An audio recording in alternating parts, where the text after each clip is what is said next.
to infinity and beyond. It's Roger and James here from the DisKingdom podcast. In this episode, we're going to be giving our review of Star Wars Battlefront 2. Last week, we kind of gave an early review. We've also done an episode this week where we really went into a lot more deeper into the microtransaction problems. So for this episode, we're going to be talking about what we've liked. We're going to be talking about the single-player campaign and other things. We're going to try and keep it spoiler-free. I think we decided that we're going to do another episode next week where we're going to really kind of want to get into a little bit more nitty-gritty of the spoiler side of things. But if you haven't played it, haven't picked it up, we just want to kind of get into it. So first off, as I said in the microtransactions episode, this is a really good game. I put up a written review over the weekend. I gave it 8 because I lowered it down a little bit because of all the microtransaction stuff. I probably would have given it a 9 had that not been all there. But for me, this is a really great game. I really enjoyed the single player campaign. I really enjoyed just going through that. It was a bit corny at some points where it kind of flipped, and I was a bit like, well, I would have preferred to carry it on as we were. I love the fact they've put this in. This feels like they fixed one of the biggest problems with the first game. I could have done with it being a few hours longer, I will be honest. I think yes. Call of Duty ones go for between 6 to 8 hours. I think Battlefront should have been close to that. I think I'm saying 4 to 6. I mean, it depends really on how often you die. I mean, if you're really good at this, and also if you just kind of go, there's my target, I'm just now going to grab the football and run to it as fast as I possibly can. And I hope, especially if I put my shield on and just run through the level, I can get through it so much quicker. I mean, there was that, certainly. And of course, as we mentioned in the microtransaction one, there will be a couple of DLC missions that they're holding back because of The Last Jedi, and I guess they want to wait for the movie to come out. So we don't know how much that'll add. I'm guessing it'll probably be like 30 to 45 minutes, but still free, relatively speaking, you know. So there is that, and that'll add on to it. But yeah, I definitely would have preferred it a bit longer. But did you, as a whole, did you enjoy that campaign? I did enjoy the campaign, and I think as a Star Wars lore nerd, there were a lot of great little tosses in there that I appreciated. You won't know that you're missing them if you haven't read all the books and stuff, but and I won't say what they were, but it was great to see that reading the books, reading the comics, there were little nods to them. There was a nod to things that were introduced in the Aftermath trilogy. There was a major part of the early part of the game takes place within one of the issues of Shattered Empire. I went back to this, and actually one of the events in the game where you're in a TIE fighter, you're in a starfighter fighting against something, and they mention a specific cruiser, and the cruiser actually gets destroyed in this book, which was a cool little tie-in because it makes you feel like, oh yeah, everything is connected. Yeah, as much because we both read that Inferno Squad book. I don't know if like that psychologically changes it a little bit, because the relationship between the father and stuff was a little bit more. We'll go into a bit more on that later, but things like that did help. I think like the acting, it felt like. I mean, I said to my dad yesterday, kind of felt a little bit like watching. It was a bit like watching like Rebels, like a movie special, and you were obviously controlling parts of it, but the animation between the clip scenes just felt really good. Yeah, the animation is fantastic, especially in the cutscenes. They look like, I mean, obviously not straight up movie quality, but if they did an animated movie with this level of graphic fidelity, I'd be perfectly fine with that. And then the in-game graphics, sorry, tongue twister going on there, look great too. I actually have stopped several times in the middle of the gameplay, turned off the HUD, and taken some screenshots and just enjoyed the view. So have you been playing on the PS4 Pro? Did you? I've been doing it actually both on PS4 Pro and PC. I've been playing the story mode on PC, which has been fantastic. But over on the Res TV channel, we did a Bad at Battlefront reunion with the Bad Gamer and a couple other players. And so that was on the PlayStation 4, and that was multiplayer. Honestly, taking the whole microtransaction issue out of it, we've already talked about that in a separate podcast, not going to go too much. The multiplayer, once you get a group of people, is a lot of fun. We got murdered. We got absolutely destroyed. I think we had one battle where we pretty much we lost like 50-0, and you start with 100. Yeah. So we didn't even get them down half. I think this is the one. This is where this game, I feel like, really took a problem with the first game, and the single player mode and the arcade mode, which is quickly becoming one of my favorite areas just to go and play around in. Obviously got the challenges, and you can use the custom mode.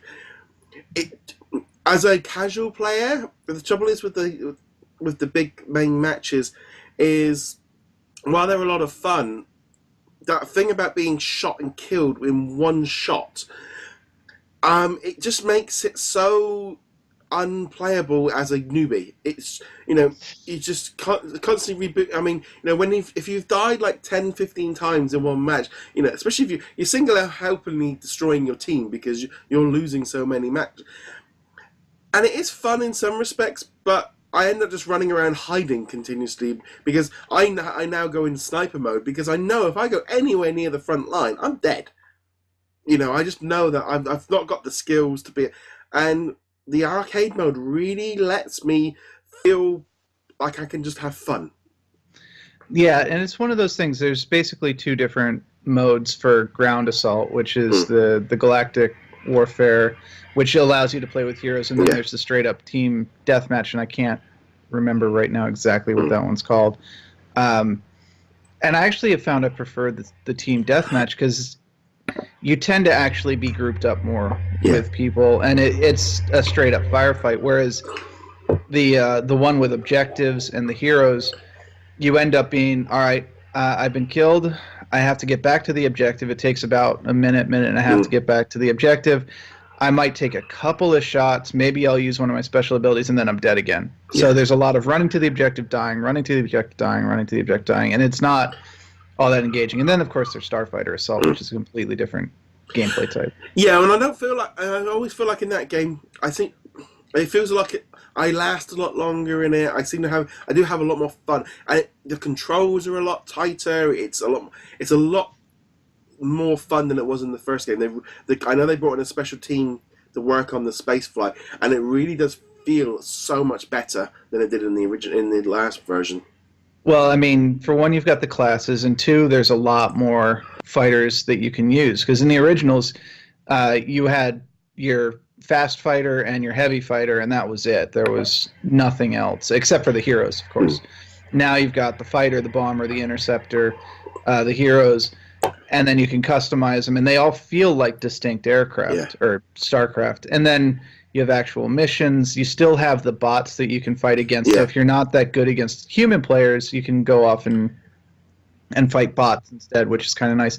But there's no Starfighter mode in arcade, which I think is a major oversight, considering half of it's bots already. I think they are going to be adding more stuff to that arcade mode, because I know with the first one, they kept adding stuff. Because the thing is now, is like with games, is they want a little bit more of a longer life.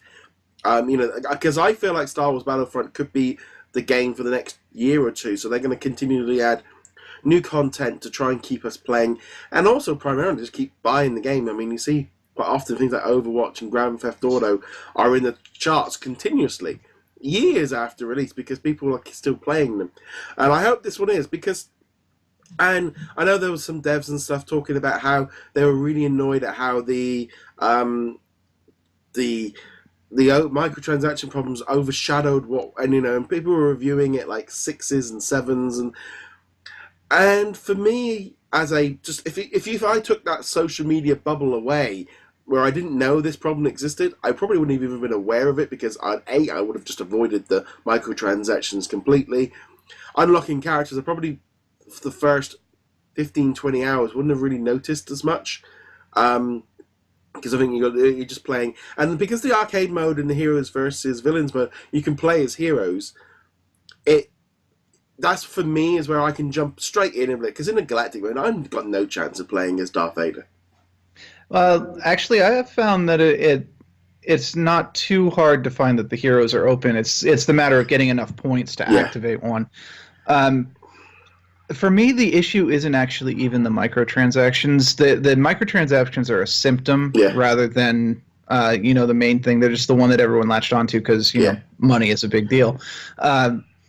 It's the slowness of progression. It's the slowness of how not quickly you get the loot crates. It takes so many matches. Yeah, you'll get them rapidly at the beginning because there's challenges which reward you with them, and completing the campaign for the first time will reward you with them. But once you've done that, once you've done the challenges, your ability to get coins is very, very limited. It's very much a mobile game in that respect, and we've talked about this in a lot more depth, so I'm not going to go into that here. But yeah, they need to overhaul the loot crate system, not even just on a microtransaction level, but on make it more satisfying to get a loot crate, and more enjoyable because you get that progression feeling. And I mean, like from my point of view, as more of a casual player, things of being able to go in. If I spend a lot of time doing the bot battles,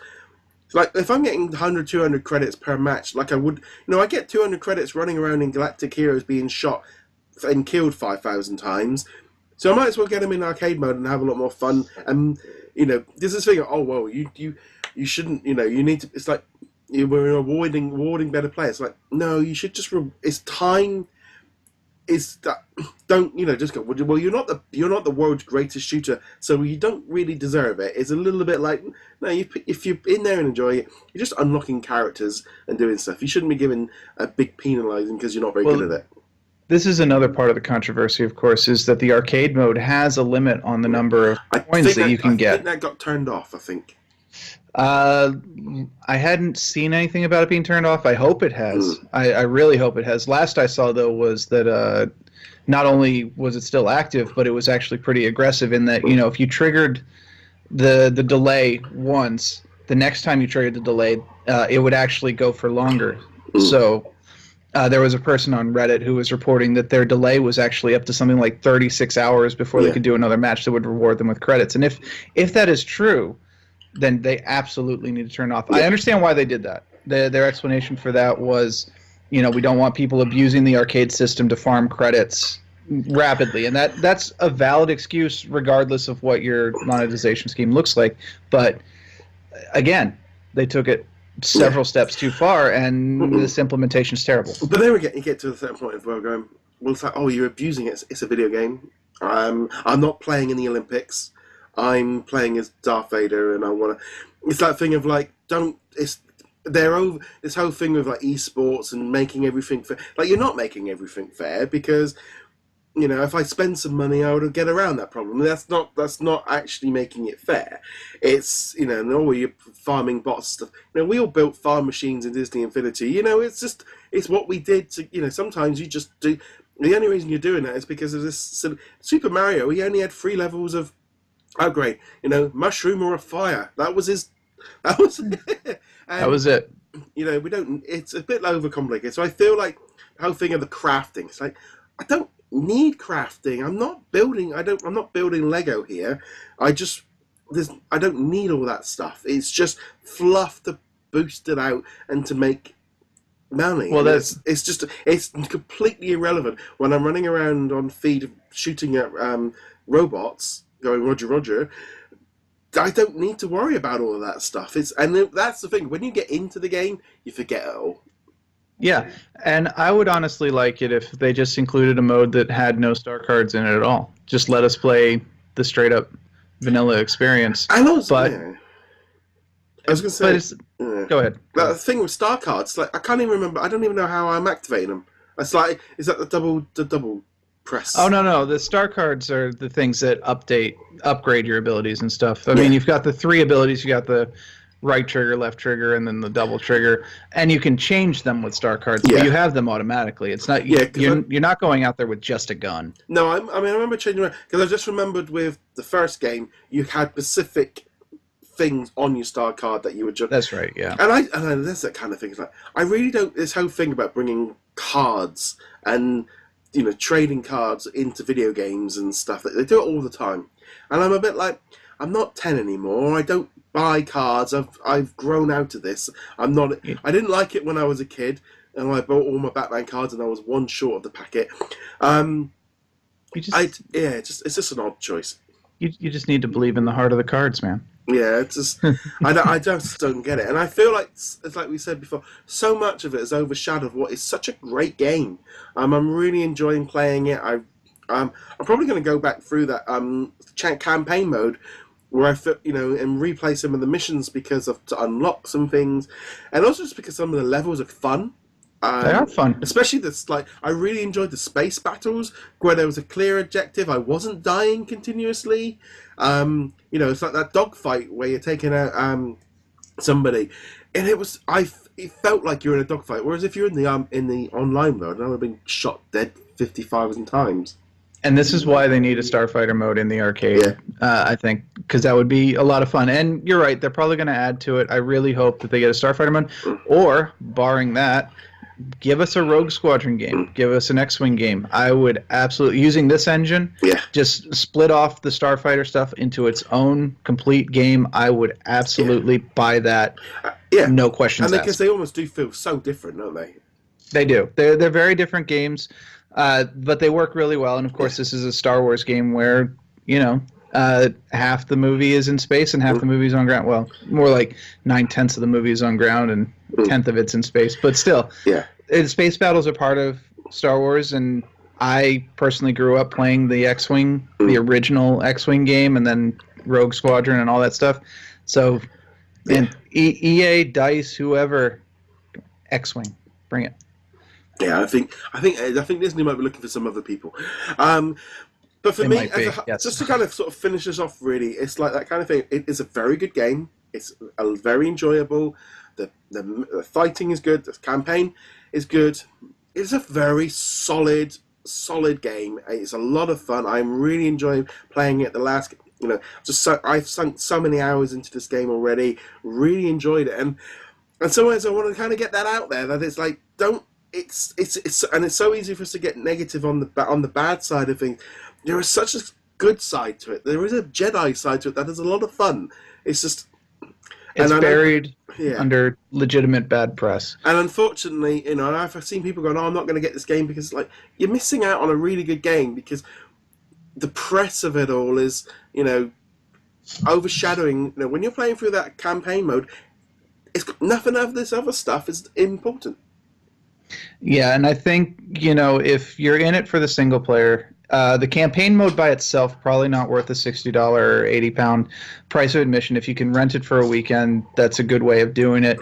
Or wait for a sale.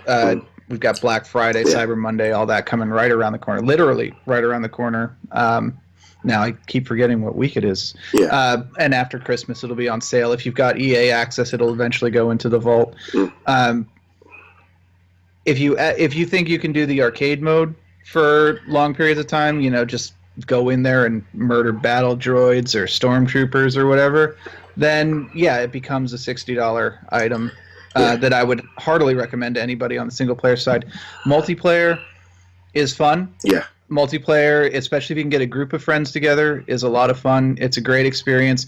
You do have to make your own personal decision whether the microtransaction issue is a breaking point for you or not. I can't tell you if